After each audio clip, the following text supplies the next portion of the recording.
আপনার এই এলাকায় নির্দিষ্ট কোনো এমপি থাকবে না, আপনি কোনো প্রার্থীকে ভোট দেবেন না, এই কথাগুলো আপনি বলছেন তাদেরকে। এই নিয়ে আমরা কোনো দলকে কিছু বলতে শুনি না। জনগণ এই সম্পর্কে কোনো কিছুই জানতে পারে নাই, জনগণের কাছে কেউ এই বিষয়টা পরিষ্কার করে নাই, অথচ জনগণের উপর আমরা চাপিয়ে দিতে চাচ্ছি একটা নতুন পদ্ধতি যে সম্পর্কে তাদের কোনো ধারণা দেওয়া হচ্ছে না। পিআর এর পক্ষে বা বিপক্ষে এটা বলার তো সময়ই আসে না এখনো, কারণ ব্যাপারটা তো আপনি আপনার পরিচ্ছন্নই করতেছেন না যে আপনি কি ধরনের একটা পদ্ধতি চান যে পদ্ধতিতে নির্বাচন অনুষ্ঠিত হবে। আমরা কি কেউ জনগণকে কখনো জিজ্ঞাসা করেছি? এই ঢাকার পাশে যান না আপনি, কেরানীগঞ্জ পার হয়ে ওখানে একজন লোককে বলেন যে আমরা এতদিন আপনি যেভাবে প্রতিনিধি নির্বাচন করছেন আমরা সেইভাবে না, আমরা একটা নতুন পদ্ধতি চাচ্ছি যাতে ভোটের মূল্য থাকবে, যাতে অংশগ্রহণ আনুপাতিক হারে হবে। সেখানে আপনি কোনো ব্যক্তিকে না, আপনি দলকে ভোট দিবেন এবং দল এমপি মনোনীত করবে। সেটা আপনার এখান থেকে হতে পারে, অন্য এলাকা হতে পারে।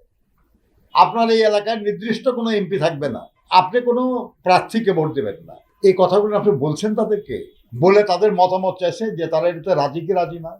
তো এগুলো আমরা মনে করি যে এই নিয়ে যখন ইনসিস্ট করা হয় তখন তো সন্দেহ করাই যায় আর কি, যে এটা একটা অযৌক্তিক চেষ্টা, যেটা অনিবার্য পরিণতি হতে পারে নির্বাচন অনুষ্ঠানের ক্ষেত্রে।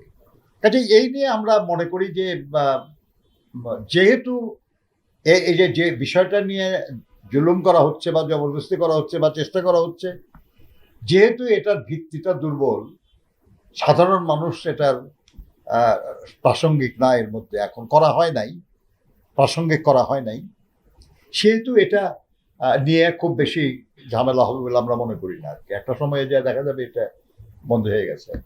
আর আরেকটা মজা আর কি, সেটা হলো যে যদি আপনি এটা রাজিও হন তাহলে তো এই নির্বাচন আপনি এটা করতে পারবেন না, কারণ সংবিধান সংশোধন না হওয়া পর্যন্ত তো এই ব্যবস্থা আপনি কার্যকর করতে পারবেন না।